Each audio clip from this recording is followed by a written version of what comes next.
ആലപ്പുഴ എടത്വ കോഴിമുക്ക് സർക്കാർ LP school കെട്ടിടത്തിന്റെ fitness റദ്ദാക്കി. കാലപ്പഴക്കം ചെന്ന കെട്ടിടത്തിന്റെ ഫിറ്റ്നസ് ആണ് റദ്ദാക്കിയത്. പുതിയ കെട്ടിടത്തിൽ നാളെ മുതൽ ക്ലാസുകൾ പ്രവർത്തിക്കും. ഈ പുതിയ കെട്ടിടത്തിന് ഫിറ്റ്നസ് മേടിച്ചുകൊണ്ട് നാളെ മുതൽ ഇവിടെ ക്ലാസ് ആരംഭിക്കാനാണ് നമ്മൾ തീരുമാനിച്ചിരിക്കുന്നത്. നിബന്ധനകളോടുകൂടിയുള്ള ഫിറ്റ്നസ്സാണ് നമുക്കിപ്പം കിട്ടുകയുള്ളൂ. കാരണം ഇതിന് കൈവരികളില്ലാന്ന് നിങ്ങൾക്ക് എല്ലാവർക്കും ഇപ്പോൾ കണ്ട് മനസ്സിലാക്കിയ സ്ഥിതിക്ക് നമുക്ക് പറയാനുള്ളത് ഈ കൈവരികൾ താൽക്കാലികമായി വെച്ചുകൊണ്ട് നിബന്ധനകളോടുകൂടി തന്നെ ഫിറ്റ്നസ് മേടിച്ച് നാളെ ക്ലാസ് തുടങ്ങുക. കാരണം പഴയ കെട്ടിടം അൺഫിറ്റ് ആയ സ്ഥിതിക്ക് നമുക്ക് അതിൻ്റെ കറക്ഷൻസ് ചെയ്യാൻ വേണ്ടി നാളെ അടിയന്തര കമ്മിറ്റി വിളിച്ചിട്ടുണ്ട്. അടിയന്തര കമ്മിറ്റിയിൽ എടുക്കുന്ന തീരുമാനം അനുസരിച്ച് പിന്നീട് നമ്മൾ ഈ കെട്ടിടം പുതുക്കി എന്തൊക്കെയാണ് ചെയ്യേണ്ടതെന്ന് എയുടെ അഡ്വൈസ് പ്രകാരം നമ്മൾ ചെയ്യുന്നതായിരിക്കും. അശ്വിൻ പാലാഴിയാണ് വിശദാംശങ്ങളുമായുള്ളത്. അശ്വിൻ, നേരത്തെ നമ്മൾ വലിയ പ്രതിഷേധമൊക്കെ കണ്ടിരുന്നു. ഇപ്പോൾ നടപടിയായിരിക്കുന്നു, ഫിറ്റ്നസ് റദ്ദാക്കി.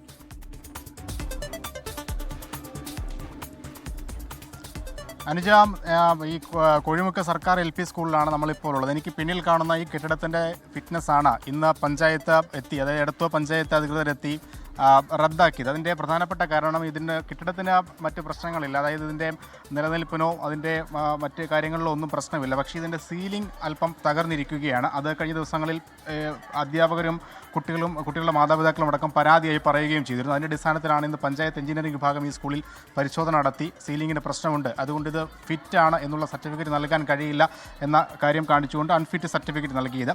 അതിനുശേഷമാണ് കുട്ടികളെ പുറത്തേക്കാക്കുന്നത്. അതായത് കുട്ടികളെ അൺഫിറ്റ് സർട്ടിഫിക്കറ്റ് നൽകിയതുകൊണ്ട് തന്നെ ഈ കെട്ടിടത്തിൽ തുടരാനാവില്ല എന്ന സ്കൂൾ അധികൃതർ ഒരു തീരുമാനമെടുക്കുകയും തുടർന്ന് കുട്ടികളെ പുറത്തേക്ക് ഇരുത്തുകയും ചെയ്തു. അതോടുകൂടിയാണ് രക്ഷിതാക്കൾ പ്രതിഷേധവുമായി എത്തിയത്. നമ്മളിപ്പോൾ കാണുന്നത് ഈ സ്കൂളിൻ്റെ പുതിയ കെട്ടിടമാണ്.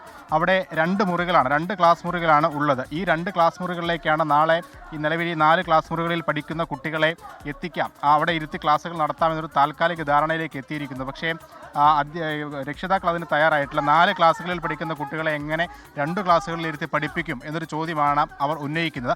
ഒപ്പം നമ്മളിപ്പോൾ കാണുന്ന ഈ കെട്ടിടത്തിൻ്റെ കൈവരികളില്ലാത്തതുകൊണ്ട് ഇതിനും നിലവിൽ ഫിറ്റ്നസ് ഇല്ല. ഇവിടെ ഇത് പ്രളയത്തിൽ വെള്ളമൊക്കെ കയറുന്ന, അല്ലെങ്കിൽ വെള്ളപ്പൊക്കത്തിൽ വെള്ളമൊക്കെ കയറുന്ന ഭാഗമാണ്. ഇവിടെ ഒരു കൈവരി വരേണ്ടതാണ്. ആ കൈവരി നിലവിൽ പണിതിട്ടില്ല. അതുകൊണ്ടാണ് ഇതിന് നിലവിൽ ഫിറ്റ്നസ് നൽകാൻ കഴിയാത്തൊരു സാഹചര്യമുള്ളത്.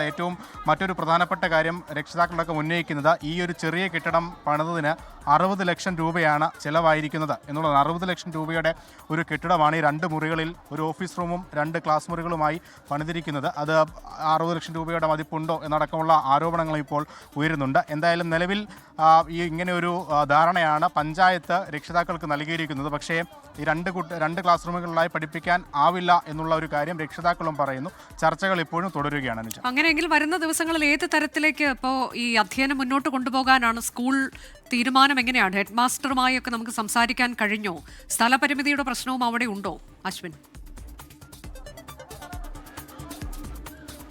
LP സ്കൂളാണ്. നിലവിൽ 1 മുതൽ 4 വരെ ക്ലാസ്സുകൾ ഓരോ ഡിവിഷനുകളിലായി 36 വിദ്യാർത്ഥികളാണ് അനുജ ഇവിടെ പഠിക്കുന്നത്. അവരെ നിലവിൽ ഇപ്പോൾ നമുക്ക് ഈ കെട്ടിടത്തിൽ കാണാവുന്നതുപോലെ 2 ക്ലാസ് മുറികളുണ്ട്. ഈ 2 ക്ലാസ് മുറികളെ താൽക്കാലിക സംവിധാനം എന്നോണം 4 ആക്കി വിഭജിക്കുകയും അങ്ങനെ 4 ക്ലാസ് റൂമുകൾ മുന്നോട്ട് കൊണ്ടുപോവുകയുമാണ് നിലവിൽ അവർ തീരുമാനിച്ചിരിക്കുന്നത്. അതുതന്നെയാണ് പഞ്ചായത്ത് പ്രസിഡന്റും വ്യക്തമാക്കിയിരിക്കുന്നത്.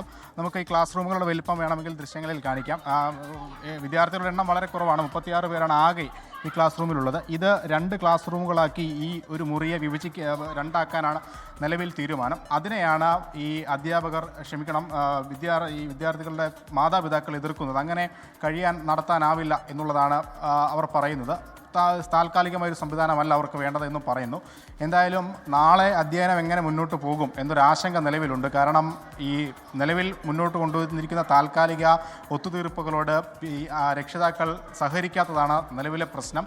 അത് AE അടക്കം, അതായത് DO അടക്കം ഈ വിഷയത്തിൽ നിലവിൽ സമവായ ചർച്ചകൾ നടന്നുകൊണ്ടിരിക്കുകയുമാണ്. എന്തായാലും അധ്യയനം മുടക്കാനുള്ള ഒരു അവസ്ഥയിലേക്കില്ല. കാരണം കഴിഞ്ഞ ദിവസങ്ങളിലാണ് ഇവിടുത്തെ വെള്ളമൊക്കെ ഇറങ്ങി ക്ലാസ്സുകൾ റെഗുലറായി പ്രവർത്തിച്ചു തുടങ്ങിയത്. അതുകൊണ്ട് തന്നെ ഇനി ഇതിൻ്റെ പേരിൽ ക്ലാസ്സുകൾ മുന്നോട്ട് കൊണ്ടുപോകാതിരിക്കാൻ കഴിയുന്ന ഒരു സാഹചര്യമില്ല. അതുകൊണ്ട് എങ്ങനെയും പ്രശ്നം പരിഹരിച്ച് നാളെ മുതൽ ക്ലാസ്സുകൾ തുടങ്ങണം എന്നൊരു തീരുമാനത്തിലേക്കാണ് നിലവിൽ സ്കൂൾ അധികൃതർ എത്തിയിരിക്കുന്നത്. ഇനിയിപ്പോൾ ഏതെങ്കിലും തരത്തിലുള്ള ഒത്തുതീർപ്പ് ചർച്ചകൾ മുന്നോട്ട് പോയാൽ അത് കൃത്യമായി പരിഹരിക്കപ്പെടും എന്നുള്ളതാണ് സ്കൂൾ അധികൃതരുടെയും പ്രതീക്ഷ. അനുജ, ഇതിലിപ്പോൾ ഈ സീലിംഗ് തകർന്ന ആ കെട്ടിടം ഈ പുതിയ കെട്ടിടത്തോട് ചേർന്ന് തന്നെയാണോ നിൽക്കുന്നത്? അതൊരു അപകട ഭീഷണി ഉയർത്തുന്ന സാഹചര്യത്തിലാണോ അശ്വിൻ? അനുജ, അതായത് ഇത് ഇപ്പോൾ നമ്മൾ ഇപ്പോൾ നിൽക്കുന്നതാണ് പുതിയ കെട്ടിടം. അതിനോട് ചേർന്ന് ആ കാണുന്നതാണ് പഴയ കെട്ടിടം. അത് പഴയ കെട്ടിടമെന്ന് പറയുമ്പോഴും അതിന് ബലക്ഷയമില്ല എന്നുള്ളതാണ് പഞ്ചായത്തിൻ്റെ എഞ്ചിനീയറിംഗ് വിഭാഗം അടക്കം പരിശോധന നടത്തിയതിൽ നിന്നും വ്യക്തമായിട്ടുള്ളത്. നിലവിൽ നൽകിയിരിക്കുന്ന റിപ്പോർട്ടിലും അത് തന്നെയാണുള്ളത്. പക്ഷേ അതിൻ്റെ പ്രശ്നം നിലവിൽ അതിൻ്റെ മുകളിൽ ചെയ്തിരിക്കുന്ന ഫൈബർ കൊണ്ട് നിർമ്മിച്ചിരിക്കുന്ന സീലിംഗ് ഉണ്ട്. ആ സീലിംഗ് പാളികളിൽ ചിലത് 1-2 ഇടങ്ങളിൽ അത് ചെറിയ തകർച്ച അതിനുണ്ടായിട്ടുണ്ട്. അതുമാത്രമാണ് നിലവിൽ ഈ കെട്ടിടത്തിന് അൺഫിറ്റ് സർട്ടിഫിക്കറ്റ് നൽകാനായുള്ള കാരണം. അതല്ലാതെ കെട്ടിടം ഇടിഞ്ഞു വീഴുന്ന സാഹചര്യമോ അങ്ങനെയുള്ള ബലക്ഷയ പ്രശ്നങ്ങളോ ഒന്നും നിലവിൽ ഈ കെട്ടിടത്തിനില്ല എന്നുള്ളതാണ് വിദഗ്ധരുടെ പരിശോധനയിൽ വ്യക്തമാക്കിയിരിക്കുന്നത്.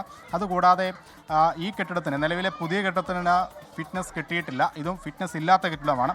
അതിൻ്റെ കാരണമായി പറയുന്നത് ഇത് കുഞ്ഞു കുട്ടികളാണ്, LP സ്കൂളാണല്ലോ. അപ്പം ഇവിടെ പഠിക്കുന്നത് കുഞ്ഞു കുട്ടികളാണ്. അവർ ഏതെങ്കിലും തരത്തിൽ ഇവിടെ ഓടിക്കളിക്കുകയൊക്കെ ചെയ്യുമ്പോൾ ഇവിടെ നിന്ന് താഴേക്ക് വീഴാതിരിക്കാൻ ഇതിനൊരു കൈവരി വേണം.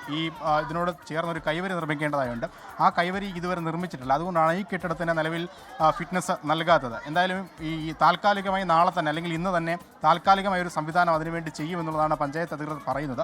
അങ്ങനെ ഫിറ്റ്നസ് താൽക്കാലികമായി ഈ നിർമ്മാണത്തിൻ്റെ പേരിൽ കാണിച്ച് താൽക്കാലിക ഫിറ്റ്നസ് നൽകി നാളെ മുതൽ ഈ കെട്ടിടത്തിൽ ക്ലാസ്സുകൾ പ്രവർത്തിപ്പിക്കും എന്നുള്ളതാണ് അവരുടെ വാദം. പക്ഷേ അപ്പോഴും ഈ രക്ഷിതാക്കൾ മുന്നോട്ട് വയ്ക്കുന്ന അവരുടെ ഡിമാൻഡ് താൽക്കാലികമായി അങ്ങനെ ഒരു സംവിധാനം നടത്താനാവില്ല എന്നുള്ളതാണ്. എന്തായാലും ഈ ചർച്ചകൾക്ക് അവസാനം എന്തെങ്കിലും ഒരു തീരുമാനമാകുമോ എന്ന് നമുക്കറിയാനാകും. അനുജ്, ആലപ്പുഴ എടത്വ കോഴിമുക്ക് സർക്കാർ LP സ്കൂൾ.